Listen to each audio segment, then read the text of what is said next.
Há vários termos que podem ser utilizados para falar sobre arte na internet. Mas você sabia que um desses termos, a origem de um desses termos é uma mentira? Mas não é qualquer mentira, é uma mentira de artista.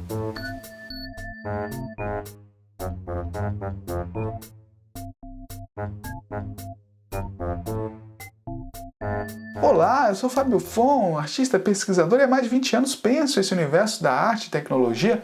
E uma das coisas que surpreende, inclusive as pessoas que passam a ter contato com esse universo, é a quantidade de termos que existem para definir coisas, inclusive coisas parecidas. Mas isso é muito natural, porque são artistas, são pesquisadores, especialistas que estão lidando com algo novo e precisam encontrar a alma, a essência desse universo. Então é natural que você tenha aí vários termos. Então nós estamos aqui falando de arte para a internet e a gente tem um vídeo, um episódio especial, o que é web art, que você pode encontrar no fabiofon.com, o canal do YouTube nosso também. Você pode achar isso. Se você não sabe o que é isso, que lance que é esse de net art, de web art, de internet art.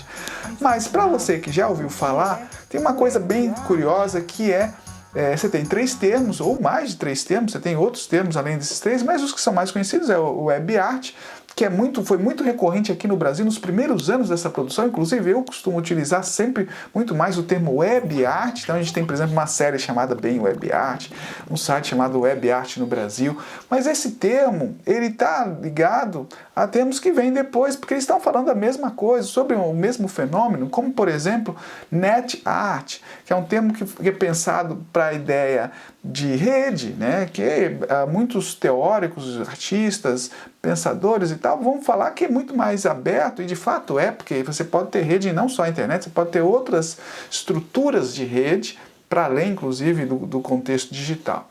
E também um outro termo que é muito utilizado, que é a internet arte, que já foi inclusive utilizado também para definir uma produção artística de trabalhos fora da internet, mas que fazem uso de significações que a internet traz. E aí você tem também um outro termo próximo a esse, que é o termo arte pós-internet, que também se referencia um pouco a esse universo. Mas então aí, voltando para o termo net art, uma coisa que quando você vai pesquisar, aí você vai buscar lá qual que é a origem do termo net art. Aí o que você encontra? Você encontra uma história bastante interessante de um artista, o artista Vuk Kozik, que recebeu certo dia, a partir de uma lista de e-mails de artistas, recebeu um e-mail todo bugado, que você não conseguia entender nada, porque eram muitos caracteres, e ali no meio você tinha uma única coisa legível: net.art. E aí esse artista ele teve ali uma epifania, uma revelação, que ele percebeu que ali estava o termo para definir todo o universo de trabalhos que ele e seus amigos estavam naquele momento experimentando e explorando.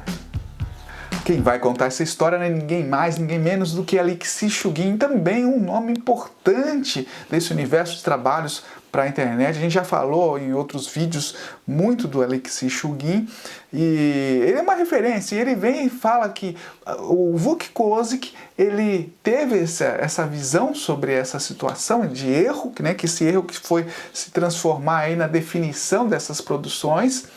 E quem seria um handmade, né? O handmade, se você não sabe o que é, você pode consultar aí essa ideia de Marcel Duchamp, esse artista que vai pensar nessa coisa de você receber pronta, digamos assim, né? Ao pé da letra, receber pronta essa ideia de um trabalho, e aí acaba sendo uma ideia ready-made, essa de você definir então esses trabalhos como net.art.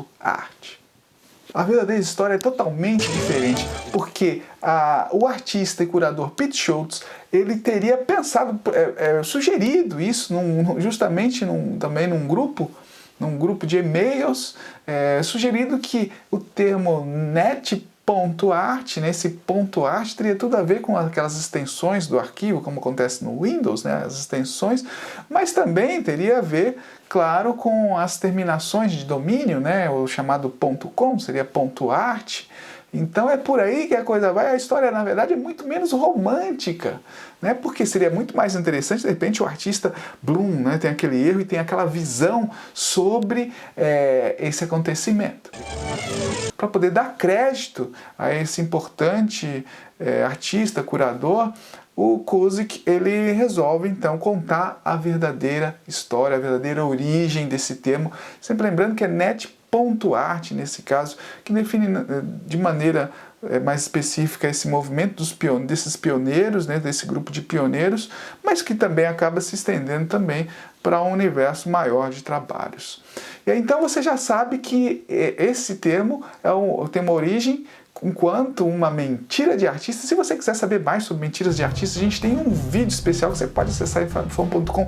Lá tem outros conteúdos também. A gente tem uma série chamada Bem Web Art, falando desses trabalhos todos, né, que a gente está aí desde a pandemia falando sobre isso, criando esses vídeos.